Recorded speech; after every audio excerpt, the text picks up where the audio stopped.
तो लोकसभा चुनाव का नया ओपिनियन पोल के हिसाब से कहां किसको बढ़त और कहां किसको झटका लग सकता है 2024 में Modi versus Rahul, NDA versus India गठबंधन में कहां किसको कड़ी टक्कर मिल रही है, क्योंकि माना जा रहा है कि इस बार चुनाव कांटे की टक्कर देखने को मिलेगी। तो 400 पार मोदी सरकार, फिर यहां पर बनने जा रही है बीजेपी सरकार, या फिर वापसी करेगा इंडिया गठबंधन, क्योंकि आंकड़े लोकसभा चुनाव पर जो ओपिनियन पोल है वो बेहद ही चौंकाने वाले हैं। जिसका से गठबंधन बना है और जिसका से अब तेजस्वी यादव बिहार को, और यहां पर बात की जाए तो यूपी में अखिलेश यादव, और जिसका से भारत जोड़ो न्याय यात्रा में राहुल गांधी ने भ्रमण किया है, उसके बाद कितना असर देखने को मिलेगा लोकसभा चुनाव के नतीजे की बात किया 2014 में, तो यहां पर 73 सीटें यहां पर जो है उत्तर प्रदेश को लेकर भारतीय जनता पार्टी ने जीत हासिल की, जबकि 2019 में यहां पर 64 सीटें भारतीय जनता पार्टी को यहां पर मिली थी, जबकि गठबंधन को 15 सीट पर ही जीत मिली थी। इस हिसाब से इस बार काफी बदलाव है,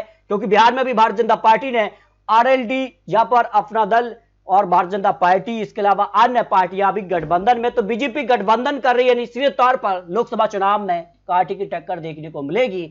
तो क्या कुछ आंकड़ा बनेगा, आम आदमी पार्टी किन राज्यों में अपनी पकड़ बनेगी, क्योंकि दिल्ली में 3 सीटों पर कांग्रेस तो 4 सीटों पर आम आदमी पार्टी चुनाव लड़ेगी। तो लोकसभा चुनाव को लेकर बड़ा ऐलान कभी भी हो सकता है, तारीखों के ऐलान से ठीक पहले काफी कुछ हलचल अब लोकसभा चुनाव से पहले दिखाई दे रही है।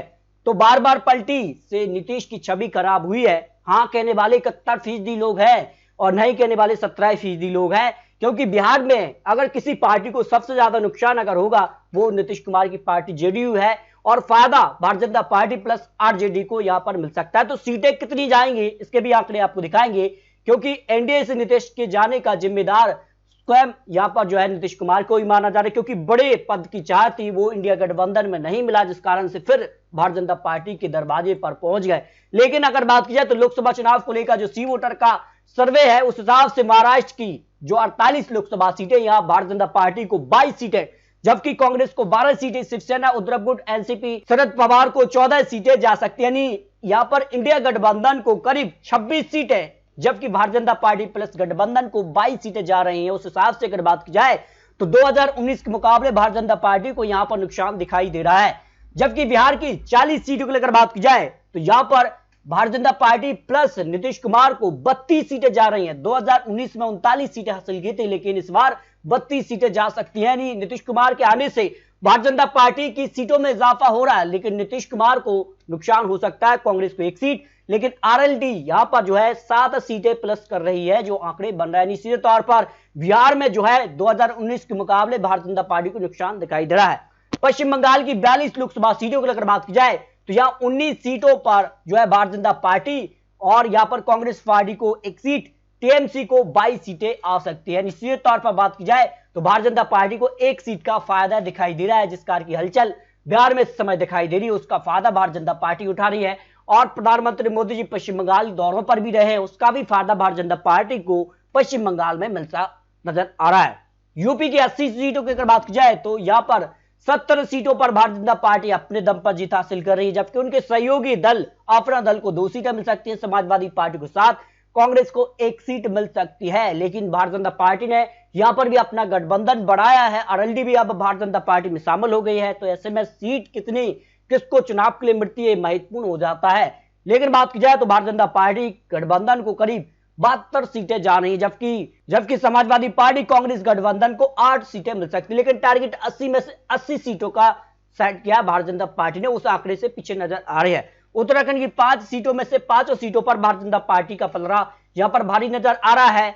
यहां पर बात की जाए पंजाब की 13 सीटों में से तो भारतीय जनता पार्टी को 0 से 2 सीट यानी सीधे तौर पर नुकसान है, क्योंकि यहां पर जो गठबंधन था अकाली दल से वो टूट चुका है। वैसे में कांग्रेस आम आदमी पार्टी में गठबंधन नहीं हुआ है, लेकिन माना जा रहा है कि यहां पर आपसी तालमेल से चुनाव लड़ेंगे, जिस कारण से भारतीय जनता पार्टी यहां पर कमबैक ना कर सके। तो कांग्रेस या आप कोई भी जीतती है तो सीधे तौर पर फायदा यहां पर इंडिया गठबंधन को ही मिलेगा। इस कारण से यहां पर अलग अलग चुनाव लड़ेगी कांग्रेस आम आदमी पार्टी, तो 5-5 सीटें उनके पक्ष में जा सकती है, 1 सीट अकाली दल के पक्ष में जाने का अनुमान लोकसभा चुनाव को लेकर लगाया जा रहा है। आंध्र प्रदेश की 25 लोकसभा सीटों में बायसार कांग्रेस पार्टी के लिए यहां पर सीधे तौर पर 8 सीटें मिल सकती हैं, जबकि टीडीपी को यहां पर 17 सीट, अन्य के पक्ष में 0 सीट की संभावना यहां पर दिखाई दे रही है। तेलंगाना को लेकर अगर बात की जाए 17 लोकसभा सीटें आती हैं और यहां पर भारतीय जनता पार्टी को 0 से 3 सीटें हैं, जबकि कांग्रेस पार्टी को जबरदस्त फायदा मिल सकता है, 10 सीटें जा रही हैं, जबकि टीआरएस को 3 सीटें, एआईएम पार्टी को 1 सीट की संभावना यहां पर दिखाई दे रही है। यानी तेलंगाना में कांग्रेस पार्टी को फायदा मिल सकता है। यहां पर हाल ही में विधानसभा चुनाव में भी कांग्रेस ने जीत हासिल की, उसका फायदा उनको लोकसभा चुनाव में मिल सकता है। केरल की 20 लोकसभा सीटों में अगर बात की जाए तो सीधे तौर पर फायदा यहां पर भी कांग्रेस पार्टी को मिलता नजर आ रहा है। 0 सीट पर भारतीय जनता पार्टी, जबकि कांग्रेस पार्टी को 18 सीट, यहां पर एलडीएफ को 2 सीटें मिल सकती है। सीधे तौर पर 20 में से 18 प्लस सीटें कांग्रेस के पक्ष में जाने का अनुमान दिखाई दे रहा है। तमिलनाडु की 39 सीटों में से अगर बात की जाए तो भारतीय जनता पार्टी को यहां पर भी 0 सीट, कांग्रेस पार्टी को 8 सीटें, डीएमके को 31 सीटें और एआईएम को 0 सीट जा सकती है। यानी जो कांग्रेस का डीएमके के साथ गठबंधन है वो सीधे तौर पर दिखाई दे रहा है। 39 में से 39 सीटों पर जीत हासिल करता नजर आ रहा है इंडिया गठबंधन। जबकि अगर बात की असम की 14 सीटों में से तो भारतीय जनता पार्टी को 12 सीटें मिल सकती हैं। 2019 में 9 सीटें मिली, लेकिन इस बार 3 सीटें प्लस कर सकती है। कांग्रेस पार्टी को यहां पर 2 सीटें दिखाई दे रही हैं। इससे पहले 3 सीट थी, लेकिन 1 सीट का नुकसान यहां पर हो सकता है, जो अनुमान सामने आ रहा है।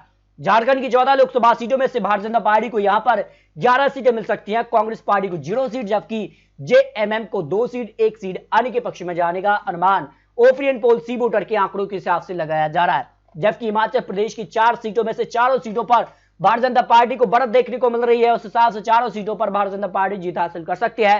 हरियाणा की 10 लोकसभा सीटों में से भारतीय जनता पार्टी को 7 सीटें, जबकि 1 सीट पर जेजेपी पार्टी, 2 सीटों पर कांग्रेस को जीत की संभावना यहां पर दिखाई दे रही है। अगर बात की जाए गुजरात की 26 लोकसभा सीटों में से तो सभी 26 सीटों पर भारतीय जनता पार्टी यहां पर एक तरफा जीत की तरफ बढ़ रही है, जो आंकड़े सामने आ रहे हैं।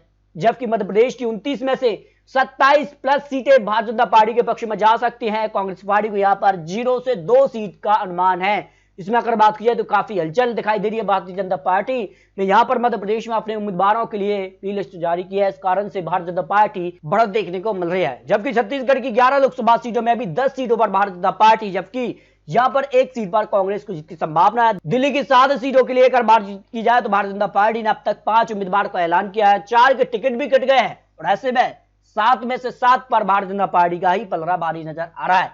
अगर बात की जाए राजस्थान की 25 लोकसभा सीटों के लिए तो 25 में से 25 पर भारतीय जनता पार्टी उनके गठबंधन को जीत की संभावना है। कांग्रेस उनके पक्ष में यहां पर 0 सीटें जा सकती है। इसके अलावा उत्तर पूर्व के 7 राज्य से 11 लोकसभा सीटें आती है, तो 8 सीटों पर भारतीय जनता पार्टी, जबकि 2 सीटों पर कांग्रेस और 1 सीट पर अन्य को बढ़त देखने को मिल सकती है। इस तरह से अगर बात की जाए तो फाइनल आंकड़ा जो यहां लोकसभा चुनाव को लेकर सामने आ रहा है, 304 सीटों पर भारतीय जनता पार्टी को जीत मिल रही है अपने दम पर, जबकि अन्य के पक्ष में 168 सीट, कांग्रेस को 71 सीटें अपने दम पर दिखाई दे रही हैं। लेकिन गठबंधन की अगर बात की जाए तो फिर देखिए आंकड़ा किसके पक्ष में जा रहा है। जो सी वोटर इंडिया टुडे ग्रुप का सर्वे है उस हिसाब से 543 सीटों के लिए एनडीए को 335 सीट है, जबकि इंडिया गठबंधन 166 सीट और अन्य के पक्ष में 42 लोकसभा सीटें जा सकती हैं। यानी जो भारतीय जनता पार्टी दावा कर रही 370 सीटें, बीजेपी प्लस एनडीए गठबंधन जो है 400 पार का नारा दिया जा रहा है, लेकिन उस गठबंधन का जो आंकड़ा है वो फिलहाल पीछे नजर आ रहा है। लेकिन जिस कहा से हलचल दिखाई दी है उसके बाद काफी कुछ बदलाव भी देखने को मिल रहे हैं। उसके बाद कितना बदलाव लोकसभा चुनाव में देखने को मिलेगा ये तो आने वाला वक्त ही बताएगा।